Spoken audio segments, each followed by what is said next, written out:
Oke, kali ini kita akan mempelajari tentang suatu komponen listrik ya yang bernama kapasitor atau juga sering disebut sebagai kondensator. Ya mungkin kalian pernah ketemu bentuk-bentuk seperti ini di rangkaian listrik, entah itu di komputer atau di rangkaian listrik atau alat elektronik yang lain ya. Ini bentuk-bentuk yang lain mirip-mirip dengan tadi ya. Nah, ini motherboard yaitu bagian kalau kalian bongkar PC, personal computer atau mungkin laptop, nah itu dalamnya seperti ini, rangkaian seperti ini ya. Berbagai macam komponen yang dirangkai sehingga nanti membentuk alat canggih seperti yang kalian manfaatkan, yang sedang kita manfaatkan juga sekarang untuk membuat video ini, menonton dan lain-lain gitu ya. Nah, isinya seperti ini ya. Nah, di dalam sana ada komponen yang disebut kapasitor. Nah, kita akan bicara komponen-komponen ini. Jadi, ini komponen yang sangat penting dan tentu saja sangat dekat dengan kehidupan kalian sehari-hari ya. Cuman mungkin kalian tidak melihat langsung bendanya, sudah dibungkus dalam casing yang rapih begitu ya. Nah, aplikasi yang lainnya adalah baterai ya, baterai kapasitor ya, misalnya baterai yang bisa di charge, rechargeable baterai itu ada salah satunya teknologinya menggunakan kapasitor. Ya, dia fungsinya adalah menyimpan energi ya, menyimpan energi dalam bentuk medan listrik ya, muatan-muatan terkumpul di dalam komponen ini ya, kedua sisinya, kutub positif dan negatifnya. Nah, sehingga dia bisa menjadi baterai. Nah, kemudian juga kapasitor bisa digunakan dalam rangkaian bersama loudspeaker, misalnya untuk meningkatkan bass ya, misalnya dalam loudspeaker itu pakai kapasitor ya. Kemudian juga ini sangat populer saat ini mungkin ya, mikrofon, condensed microphone. Nah, ini juga menggunakan kapasitor ya. Dan tentu saja ada rangkaian filter. Nah, filter itu untuk menyaring ya, misalnya frekuensi berapa yang boleh lewat, frekuensi berapa yang tidak boleh lewat ya. Misalnya dalam teknologi komunikasi seluler ya, itu sangat memerlukan adanya kapasitor ini. Nah, jadi sangat banyak manfaatannya dalam dunia teknologi hari-hari ini ya. Nah, kita akan mempelajari lebih lanjut secara teknis. Nah, di dalam radio lama ya, mungkin kalian sudah tidak ketemu lagi dengan radio yang mempunyai komponen seperti ini ya. Di sebelah kiri ini adalah contoh dari kapasitor keping sejajar yang digunakan dalam ada radio.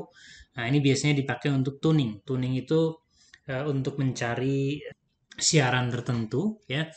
Kalau kalian mungkin sekarang sudah dengan pencet-pencet tombol saja ya untuk mengganti channel ya, itu tuning, itu mengganti-ganti channel itu tuning kita sebut ya. Nah, kalau radio analog zaman dulu, itu ada suatu tombol yang diputar-putar, nah sehingga nanti kita akan dapatkan frekuensi atau siaran radio yang kita inginkan ya. Nah, itu menggunakan kapasitor. Ini kapasitor keping sejajar seperti gambar yang ini ya.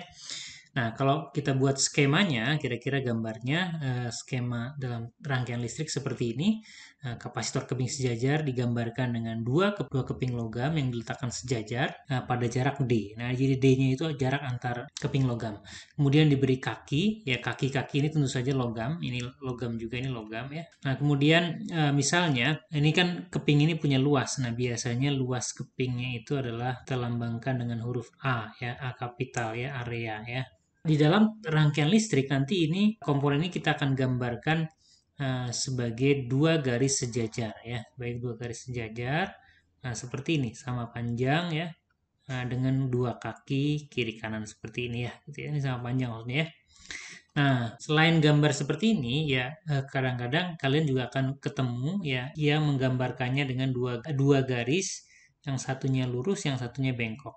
Nah, seperti ini. Ya, jadi ini sama, lambang untuk kapasitor ya. Nah, di dalam prakteknya nanti kapasitor itu akan dihubungkan dengan baterai untuk apa? Nah, tentu saja untuk memberi muatan. Jadi misalnya ini ada baterai, ingat kutub panjang, kutub positif, kutub pendek, kutub negatif ya. Nah, dilambangkan seperti ini, baterai kemudian dihubungkan dengan kapasitor ya. Nah, kapasitor saya akan gambarkan sebagai garis yang sejajar ya, seperti ini. Nah, misalnya baterai ini punya beda potensial antar ujung-ujungnya, atau kita sebut dengan GGL ya, misalnya V gitu ya. Nah, kita tahu ya, ini kutub positifnya, ya ini kutub negatifnya. Nah, nanti kapasitor yang masih kosong nanti dia elektron-elektron di dalam rangkaian ini akan elektron yang di dalam keping kapasitor itu akan di bagian sisi kiri, karena yang ini kutub positif, maka dia akan menarik elektron. Maka elektronnya akan pergi ke sana, ini elektron. Nah, sehingga sisi yang ini karena elektronnya pergi jadi bermuatan positif. Nah, sebaliknya karena ini jadi positif, nanti dia akan narik elektron yang di sebelah sini ya. Nah, sehingga nanti sebelah sini jadi negatif. Nanti ini ketarik lagi jadi positif. Nah, ini negatif. Nah, sehingga nanti kapasitor ini akan bermuatan. Gitu ya. Nah, di SMA kita hanya akan belajar kondisi yang ketika kapasitor itu sudah penuh atau steady state atau tune-up ya. Nah, jadi kalau kita gambarkan sebetulnya, kalau kita gambarkan proses pengisian muatan dalam kapasitor itu bisa digambarkan seperti ini. Ini waktu, misalnya ini muatan, bisa dilambangkan dengan Q ya. Nah, nanti kalau pertama kali dihubungkan dengan baterai, nah si kapasitor itu akan terisi muatan. Ya, tentu saja tidak langsung penuh ya, sedikit-sedikit sehingga muatannya akan bertambah dalam waktu tertentu nanti akan mencapai kondisi yang kita sebut dengan nih kondisi yang ini kan sudah penuh ya, sudah penuh ya. Ini sering kita sebut nih kondisi steady state ya, steady state atau istilah lainnya adalah tune-up. Nah, bahasa gampangnya ini udah penuh lah kayak gitu ya. Nah, di SMA kita hanya akan belajar untuk daerah yang ini, ya daerah yang ini. Jadi ketika kapasitor ini sudah terisi penuh, ya. Tapi kalian sudah punya pemahaman bahwa ketika pertama kali dihubungkan, awalnya kosong, dia ngisi begitu ya sampai penuh. Nah, udah penuh dia tidak akan bisa nambah lagi, ya. Walaupun terus-terusan dihubungkan dengan baterai, ya. Nah, seperti itu.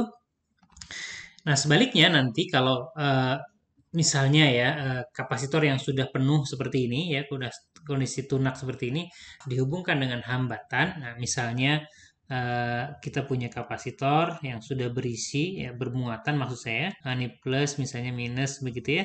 Nah, nanti dihubungkan dengan hambatan. Nah, ini maka nanti muatan itu akan mengalir. Nah, muatan mengalir, elektron seperti yang ngalir ya.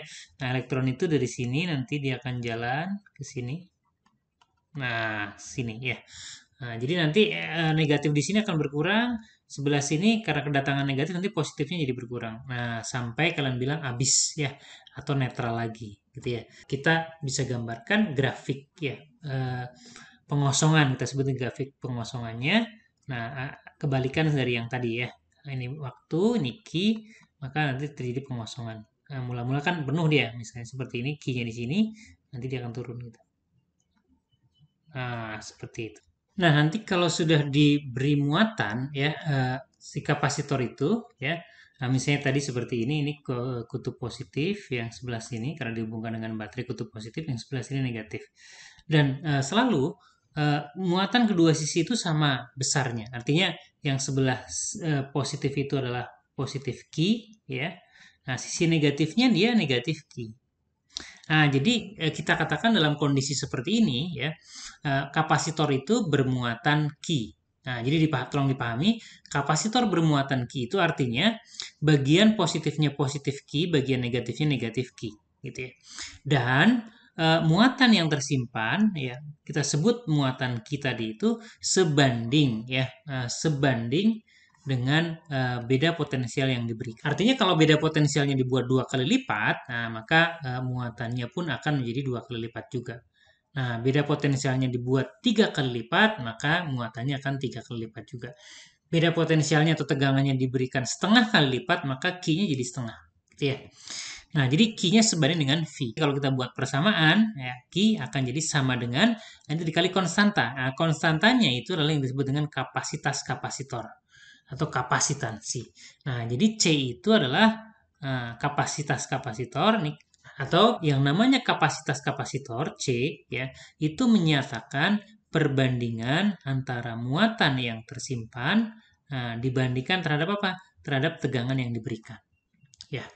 Nah, kalau misalnya kita dapatkan si kapasitor itu bermuatan 1 kulom ya, 1 kulom itu besar sekali ya. Nah, ketika diberi tegangan 1 volt, muatannya 1 kulom. Nah, inilah yang kita sebut dengan farad. Ya. Nah, jadi kapasitas sebesar 1 farad ya. Nah, itu adalah ketika kapasitor yang diberi tegangan 1 volt mendapatkan muatan 1 coulomb. Ya, 1 coulomb per 1 volt itu 1 farad ya. Nah, ingat-ingat biasanya kita lambangkan farad ini dilambangkan dengan huruf F kapital. Nah, ingat-ingat C ini menyatakan perbandingan Q terhadap V. Nah, tapi ingat ya, C-nya tidak tergantung Q, C-nya tidak tergantung V. Artinya C-nya nggak bisa naik turun gara-gara Q-nya naik, atau gara-gara V-nya naik, atau gara-gara V-nya turun, kalau Q-nya turun. Ingat ya, yang sebanding itu adalah Q terhadap V. Artinya kalau Q-nya naik, V-nya naik. Nah, terus C gimana nasibnya? Bisa naik turun nggak C-nya? Bisa. Nah, apa yang menyebabkan C itu naik turun? Nah, ingat-ingat ya. Nah, kita lihat gambar yang tadi ya. Nah, misalnya kita punya kapasitor seperti ini. Nah, misalnya ini luas penampangnya A, kemudian dia jarak antar kepingnya D, ya, kemudian ini misalnya tadi diberi muatan, yang sebelah sini positif Q, yang sebelah negatifnya negatif Q, ini kita sebut dengan muatan Q ya. Maka kapasitas kapasitor itu nilainya tergantung jenis bahan di elektrik. Nah, di sebelah sini, dalam sini nanti diisi dengan bahan tertentu ya, yang kita sebut dengan bahan di elektrik ya. Nah, epsilon dikali dengan A ya, dibagi dengan D. Nah, A itu luas penampang, kemudian D itu jarak antar kepingnya, epsilonnya adalah epsilon itu kita sebut dengan permitivitas. Nah, nilai permitivitas itu tergantung dari jenis bahannya apa. Nah, secara matematis kita bisa tuliskan epsilon 0 dikali dengan epsilon N ya. Saya kira kalian sudah belajar di bagian gaya listrik ya. Jadi kalau kita ingin mengubah kapasitas kapasitor, caranya adalah mengganti bahannya, kemudian mengubah luasnya, kemudian mengubah jarak antar keping. Bukan dengan cara mengubah Q atau mengubah V. Nah, tolong diingat-ingat konsep itu ya. Ini penting sekali karena sangat banyak ya, sangat sering anak tertipu seolah-olah dengan rumus yang C sama dengan Q per V, jadi mengira C itu tergantung Q, C tergantung V, padahal tidak demikian.